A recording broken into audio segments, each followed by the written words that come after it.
Lesson 4 my favorite room ကျွန်တော်ကြိုက်ဆုံးအခန်း Things are wrong Things အရာဝတ္ထုပစ္စည်းများ in a room အခန်းထဲမှာရှိတဲ့အရာဝတ္ထုပစ္စည်းများ describing a room describing ဖော်ပြခြင်းအခန်းကိုဖော်ပြခြင်းဖတ်ရမှာက leave the things in the picture with the words in the paragraph ဒီစာပိုင်းမှာရှိတဲ့စကားလုံးတွေကိုဒီစာပိုင်းမှာရှိတဲ့စကားလုံးတွေကိုပုံမှာနေပဲအညွှန်းတက်ပြီးတော့ဖော်ပြပေးပါအောင်နဲ့အဲ့ဒါဆိုစာပိုက်လို့အရင်ဖတ်ရမှာပေါ့နော် Choose the correct titles for the paragraph below my bedroom my kitchen my living room ဒီ paragraph ကိုဖတ်ပြီးလို့ရှိရင်เนาะဒီ paragraph ရဲ့ခေါင်းစဉ်ကဒီသုံးခုတည်းကဒီတစ်ခုဘယ်ဟာဖြစ်မလဲဆိုတာကိုလည်းရွေးချယ်ပေးပါအောင် I'm Ao I live with my parents in an apartment ကျွန်တော်ကတော့အောင်မကျွန်တော်မိဘတွေနဲ့တူတိုက်ခန်းမှာနေထိုင်ပါတယ် There are 4 rooms အဲ့တိုက်ခန်းမှာအခန်းလေးခန်းရှိတယ် living rooms 2 bedrooms and a kitchen အခန်းနဲ့မိဖို့ကြောင့်တစ်ခု living room အခန်းလည်းရှိတယ်ပေါ့ The room I like best is the kitchen အဲ့ဒီခန်းနေထဲမှာကျွန်တော်ကြိုက်ဆုံးကတော့မိဖို့ကြောင့်ပါ It is a bedroom အဲ့မိဖို့ကြောင့်ကတော်တော်ကိုကြီးမားပြီးတော့ကျယ်ဝန်းတယ် It is also our dining room ကျွန်တော်တို့ရဲ့ထမင်းစားခန်းလည်းဖြစ်ပါတယ် Because we have our meals there ဘာလို့လဲဆိုတော့ကျွန်တော်တို့ရဲ့အစားအစာတွေအကုန်လုံးတနက်စာစားစာတွေမှန်သမျှတွေစားနေပေါ့နော်အဲ့ဒီခန်းသွားပြီးစားတဲ့အတွက်ကြောင့်မို့လို့ဒီမိဖို့ကြောင့်ကလည်း dining room ပဲဖြစ်ပါတယ်တဲ့ It is at the back of the apartment အဲ့ဒီ it is ကကြတော့ဒီ it က kitchen ကိုညွှန်းတာတိုက်ခန်းရဲ့အနောက်ဘက်မှာဒီတိုက်ခန်းရဲ့အနောက်ဘက်မှာပဲမိဖို့ကြောင့်ရှိပါတယ် Pink tiles cover the floor ကျမ်းမြင်ကိုဖုံးထားတာက pink tile ပန်းရောင်ကျွေးပြားပါပန်းရောင်ကျွေးပြားနေနဲ့ဖုံးထားတယ် pink tiles ကျွေးပြား TILES tile It has 2 window မြို့ကြောင်ထဲမှာ brimmer နှစ်ခုရှိတယ် one window look over the streets brimmer တစ်ပေါက်ကတော့လမ်းမဘက်ကိုမျက်နှာမူပြီးတော့အဲ့ဘက်ကနေလမ်းမကိုကြည့်လို့ရတာပေါ့နော် and the other one look over the back yet now brimmer တစ်ခုကတော့နောက်ဘက်ခြံဝန်းနဲ့မျက်နှာမူပြီးအဲ့ဘက်ကနေမှနောက်ဘက်ခြံဝန်းကိုလှမ်းမြုံကြည့်လို့ရတယ်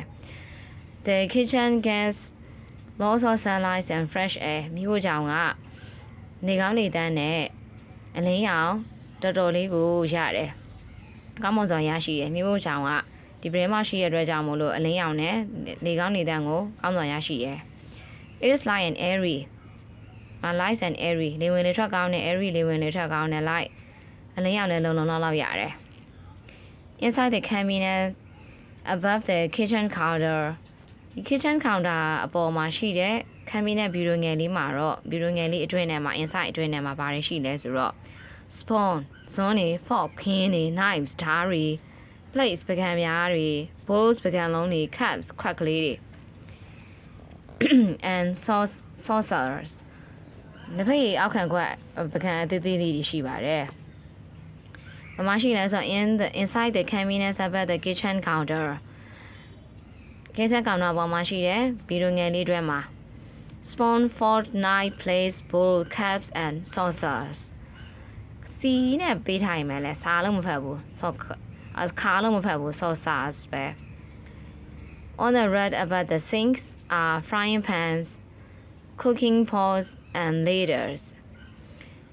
အတန်းဒီချက်ရံချိန်များပါရှိတဲ့အတန်း ICK red ချက်ရံချိန်များပါရှိတဲ့အတန်း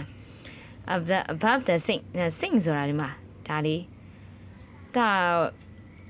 ဗီဒီယိုသုံးလုံးဆိုလို့ရှိရင်တော့ဘေးစင်လို့ပြောကြတယ်ညီမနိုင်ငံမှာများသောအားဖြင့်ဘေးစင်လို့ပြောတာပေါ့နော် American သုံးလုံးဆိုလို့ရှိရင်တော့ sink လို့ပြောတယ်လက်ဆေးရန်ဇလုံးပါရှိသောနေရာ On the right above the sinks are frying pans cooking pots frying pan ဆိုတာလက်ကင်တစ်ခုပါကြော်တယ်ဦး cooking pot ချက်ပြုတ်ရန်အိုးများ and ladles ရောင်းမများတက်သားရောင်းမတွေရောဇုံးရောင်းမတွေရောအကုန်လုံး ladles လို့ပဲပြောတယ် On the right above the sink ရဲ့အပေါ်ဘက်မှာဘာရှိလဲဆိုတော့ frying pans cooking pots and ladles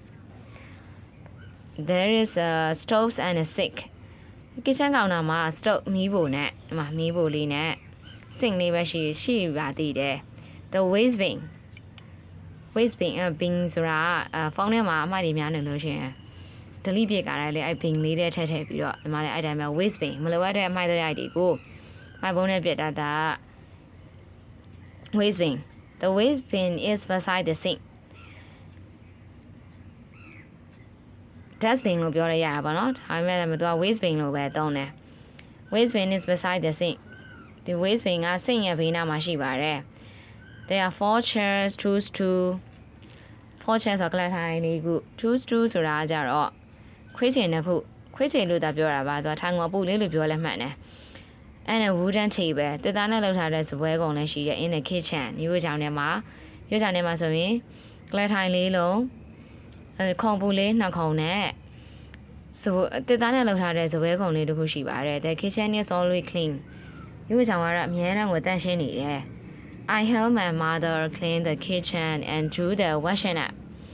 ကျွန်တော်ကအမေကိုမြို့ချောင်းတန့်ရှင်းရေးမှာကူညီပေးတဲ့အပြင် do the washing up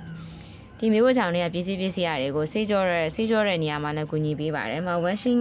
shop ဖို့တည်ဆိုပြီးတော့ဝတ်လျှော်တယ်လို့သွားပြောရင်မှားပါတယ်။ do the washing up ဆိုတာ do the dishes နဲ့အတူတူပဲ။အဲ့တော့ do the laundry လို့ပြောတာမဟုတ်ဘူးเนาะ do the washing up ဆိုတာအောက်ဘက်ပကံများဆေးကြောတာဆိုတော့ do the dishes နဲ့အတူတူပဲ။ဒီညမှာ washing up နေရာမှာ laundry ဆိုမှဒါအဝတ်များအောင်လျှော်ဖို့တည်ဆိုတဲ့အဓိပ္ပာယ်ဖြစ်မယ်။ as we spend သုံးသည်ဖြုံးသည် a lot of our time ကျွန်တော်တို့ရဲ့အချိန်တော်များများကို in the kitchen မြို့ချောင်းထဲမှာအချိန်တွေကုန်ဆုံးစေပါတယ် it is my favorite room at home ဒီမြို့ချောင်းကတော့အိမ်မှာဆိုလို့ရှိရင်တော့ကျွန်တော်ကြိုက်ဆုံးနေရာလေးတစ်ခုပါဒီစာပိုင်လေးကိုဖတ်ပြီးလို့ရှိရင်တော့ဒီ level တွေကိုပေးလို့ရပြီဟုတ်ပြီဒီမှာဆိုလို့ရှိရင်1 cabinet ပြီးတော့ငယ်လေးထဲမှာသူက cups တွေ spoon တွေ fork တွေထားတယ်ပေါ့ဟုတ်ပြီ number 2ဒါလေးကအတန်းလေးချိတ်တွေပါတဲ့အတန်းလေးဆိုတော့ rack rack 3 sink ဘေးစင်းလို့လည်းပြောတယ် sink လို့ရေးလည်းမှန်တယ်ဗီဒိန်နဲ့အမေရိကန်သုံးမဲ့ကွာတယ်4ကိုကြည့်လိုက်တော့ဒီနေရာလေးပြထားတယ်ဒီနေရာရှေ့ကြီးပဲဆိုတော့ kitchen counter 5 stove STOV stove ဆိုတာမီးဘူးပေါ့နော် electric stove လည်းဖြစ်စဉ်ဖြစ်မယ်နောက်တစ်ခု gas stove လည်းဖြစ်မယ်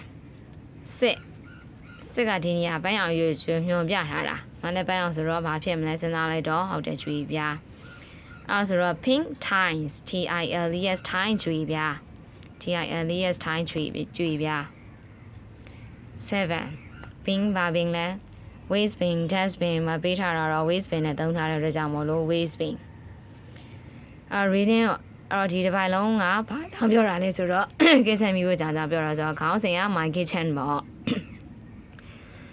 reading ပိုင်းလေးကိုပြန်ဖတ်ကြည့်အောင် I'm out I live with my parents in an apartment there are 4 rooms a living room 2 bedroom and a kitchen the room I like best is the kitchen it is a bedroom it is also our dining room because we have our meals there it is at the back of the apartment Pink tiles cover the floor. It has 2 windows. One window look over the street, and the other one look over the backyard. Now the kitchen gets lots of sunlight and fresh air.